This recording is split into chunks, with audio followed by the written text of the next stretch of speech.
A general disturbance. This is the KV-2. It's the Tier 6 Soviet heavy tank. It's located on the south spawn of Siegfried Line, and this one is under the command of Michalus. Game on. Well, this is basically a converted KV-1. The Soviets were having a lot of trouble in the Winter War trying to knock out the Finnish bunkers along the Mannerheim line. And so they needed something different to actually knock them down. And what they came up with was a KV-1 with a different turret and an M10 howitzer, the 152mm howitzer, which would literally blast the bunkers apart at very close range with that gun. Now it's capable, with the HE rounds, of doing 910 alpha and penetrating 86mm of armour, and it's even got a blast radius of 3.66 meters. So even if you get a near miss, you're going to do damage to the enemy. It also has some premium armor piercing rounds, which are pretty deadly in their own right. Okay, he's gone to a position where he can actually blast away at the enemy with the HE. It's the fun bit. Jingles recently did a video with the KV-2, and his first shot hits the target. That KV-1SA did him no favours. Of course, he bumped into him as he went past. And seeing as this is a howitzer, it does take a little while for it to dial in on the target. It's also got a pretty long reload time. Standard reload is 23.01 seconds. And his reload is also 23.1, so he hasn't improved it at all yet. Okay, that Type 58 is getting in a lot of trouble. He's blocking our shot. Yeah, and good thing Michalus tells him, pull out of the way, fall back, otherwise you're going to get a round through the side. And that happened to me once. Yes, I stopped to take a shot, and I didn't realise my teammate was driving past me at the time, and I actually nuked him with a 152mm round, which went straight through the back of his turret and blew him to pieces. Yes, so I got a one-shot kill on my teammate. Well, that's pretty effective. That's a penetrating shot, but a low roll at 692 hit points, right over the top of that KV-1S, who just acknowledged the shot. He was putting himself in danger by going up to that corner the way he did, but it was his own fault. He really was exposing himself to enemy fire. Okay, moving up. It's got all the weaknesses of a KV-1 though.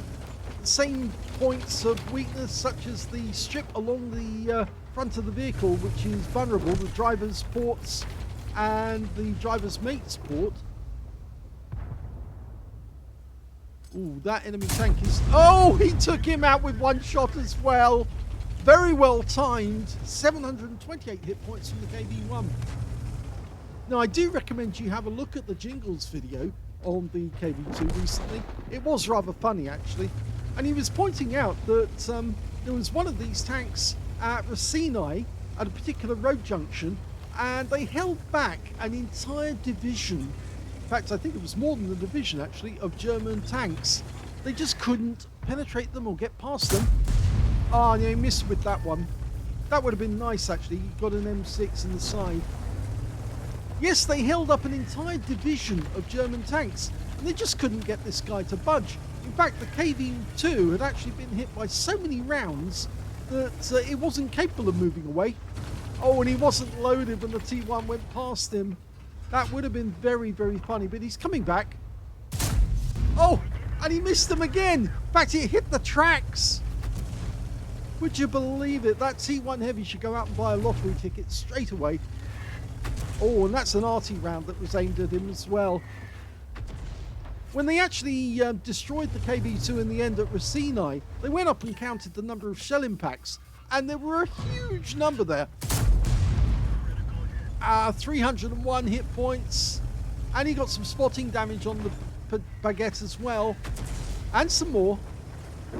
And he's gone, so he got the lot off that one. He either got it for spotting or for actual damage. Yes, the Germans had actually hit the tank at Racini with so many rounds, they'd actually created almost like a sieve effect, and the whole tank was peppered with HE stains and marks and impact points. Oh, Jackson, yeah, he's out the game. That's a lovely shot as well. Another one-shot kill to match the KV-1. He's pulling back into cover, but he... Oh, Arty!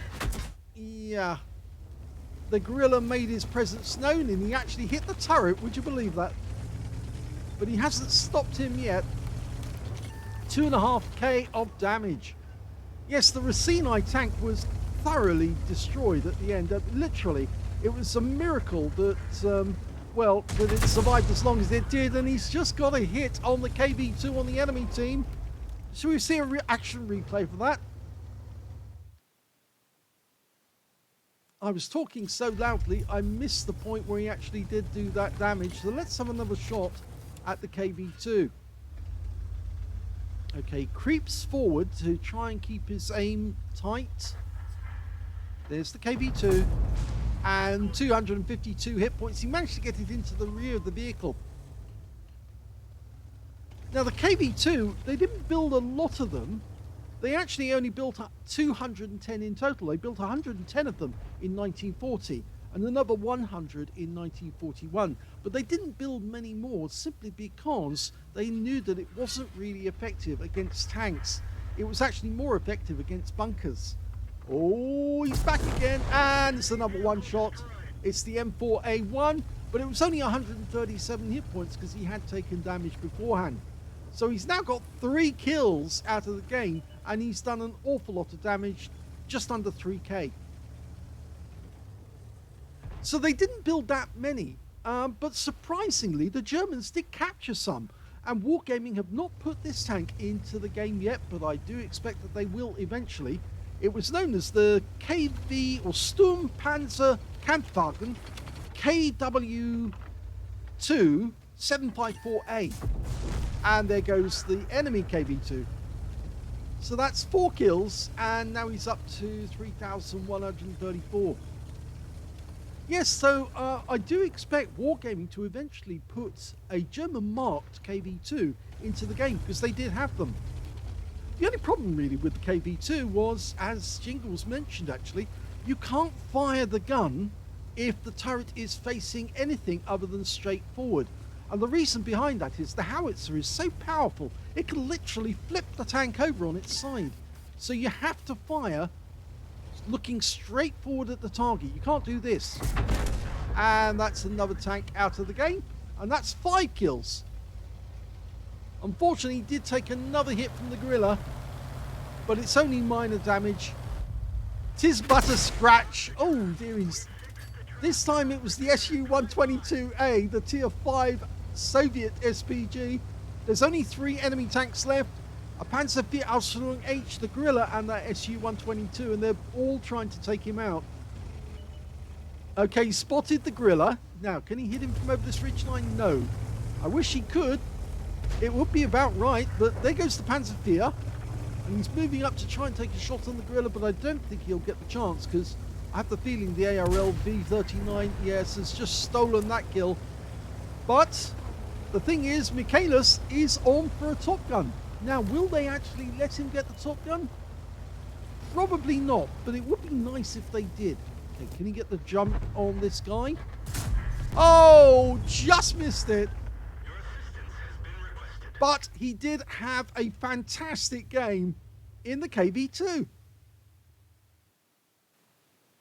Well, yet again, I need to thank a viewer for sending in a replay, which we all want to see. Yes, that was a very good game in the KV-2. It was an ace tanker for Michalus. He actually managed to get a fighter badge for getting at least 4 kills. He actually ended up with 5, as I say, 1 short of getting a Top Gun and 1/3 of the enemy team. He got a fire for effect for doing more damage than the hit points for his own vehicle, and he got a high caliber as well for dealing the most damage in that game, at least 20% of the enemy hit pool. And I'm pretty sure that he would have got that Top Gun if his teammates had realised that he was on 5 kills and they'd let him take that last kill. It was sad that he was denied the possibility of getting it. Let's have a look at team score. Well, he definitely got the highest damage in the game with 3,179. The only player who was close to him was the M36 Jackson on the enemy team, and he managed 2,135 hit points, but then unfortunately he met Michalus and got blown to pieces. The next highest scorer on damage was the Porlak tank on his own team, but he didn't survive the battle. He only had 1,480. When it came to kills, yes, he's got that one too. He got 5 kills out of the game, Michalus. Second highest damage was the Semavente M43 Basotto, who managed to get 4 kills, and 3 kills went to the ARL V39, the guy who stole one of those kills away from him, actually, in that game, and a T1 heavy tank on the enemy team. Now, he almost killed that guy when he drove directly through the path of his gun twice during the game. That guy definitely needs to buy a lottery ticket because he is literally living on luck at the moment. And when it came to base XP, yes, he's got that one as well. In fact, he's the only player to get over 1,000 base in that game. He got 1,404. The next highest scorer being the Porlak tank, who only got 697. And the ARL V39 got 683 at the end of the game. I think he was probably kicking himself for realizing he stole a kill away from somebody who would have had a top gun if only he'd left that tank alone and let Michalus do his thing with that gorilla. Let's have a look at detail. He fired 12 rounds in that game, got 10 direct hits on the enemy and 4 penetrations and 5 splash. Damage of 3,179 hit points, all of it at close range. He received 4 hits from the enemy, 2 were non-penetrations and 3 hits by way of splash. Yeah, the enemy Arty was having a really good go. The gorilla and the Su-122A all managed to get a shot on him and actually try and damage him. The gorilla hit him twice, would you believe it? And the Su-122A got him only once. But he blocked damage of 250 hit points in total. He spotted 3 enemy vehicles, damaged 7 of the enemy, killed 5 of them, and did 933 hit points of damage assistance. On a free-to-play account, he earned 39,030 credits for the battle, and after repair, ammunition, resupply, and consumables, took away 25,666 credits profit. 1,404 base XP times 2 for the first victory, took away 2,880 experience points altogether. He says, in reality, an Arty, yes, technically it is actually, it's an Arty which is horizontal. In fact, we've long said that in the game. The KV-2 holds an honoured place amongst the Arty because it is horizontal Arty. It is an artillery howitzer which has been put into a tank and blasts the enemy at close range horizontally.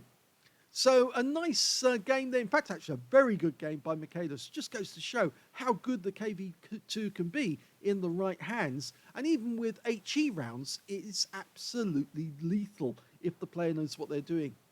I hope you enjoyed that replay. If you did, please give this video a like. Do subscribe to our channel. Leave a little comment down below because it feeds the algorithm. And thank you for watching.